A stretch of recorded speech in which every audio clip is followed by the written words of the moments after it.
All right, these are your directions for the My Fossil Record assignment. So you're going to open up that Google slideshow that I've given you, and I've already given you the time chunks. I've already made that for you, so you don't have to create any new slides or anything like that.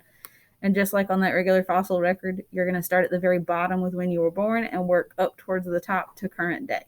Okay, you can make this as colorful, as creative as you want to. You can change the font, whatever. Just make sure it's readable. So when you go to add a fossil, you'll come up here. You'll find whatever picture you want to use. You can upload it. You can take actual pictures of things from your house, whatever you want to use. You can upload it from a Google Drive, or you can hit right here and search from Google and add pictures that way.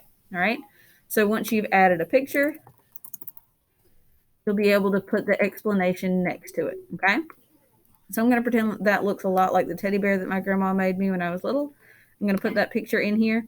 And I am going to put 5 fossils on each slide. So 5 in each time chunk. So I need to make it so that it's small enough that I have room to write on here and have all the fossils. All right, so once I've got the fossil on there, I'm going to come up here to text box. I'm going to make that on here.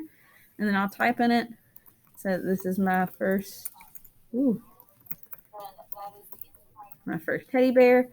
And then I'm going to tell why it's important. My grandmother made it for me. Okay.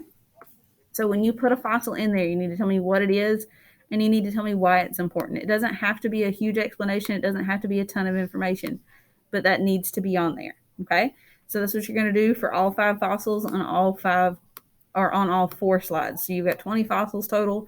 You're not going to reuse any of the fossils once you've used a fossil. So once I've used a teddy bear, I can't put another teddy bear in there. Okay.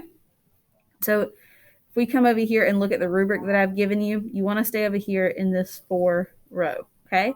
So you need 5 unique fossils in each time chunk. That means you're not reusing any of your fossils. Once you've used it, it's done. Every fossil has a name and it has an explanation that connects it to your life. So I told you this is my first teddy bear. My grandmother made it for me. That's the name of it. That's what it is. And that's why it's important. Okay.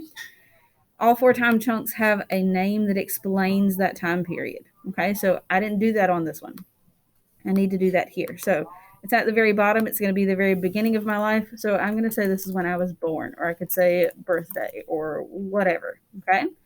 So you've got to give a name to each time chunk. You could say born, preschool, elementary school, middle school. You could say born, kindergarten, 7th grade, coronavirus, whatever you want to call it. I just need to know what happened in your life that makes you split up that time. Okay. So you've got all 4 of them or have a name.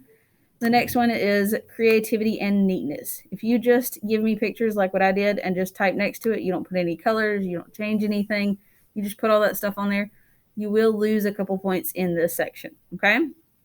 And the very last thing is it's turned in complete and on time. If it is incomplete or if it is late, you will lose points in this time section. Okay. And if you've got any questions, as always, while you work, you are more than welcome to stop and ask me those questions or ask for help.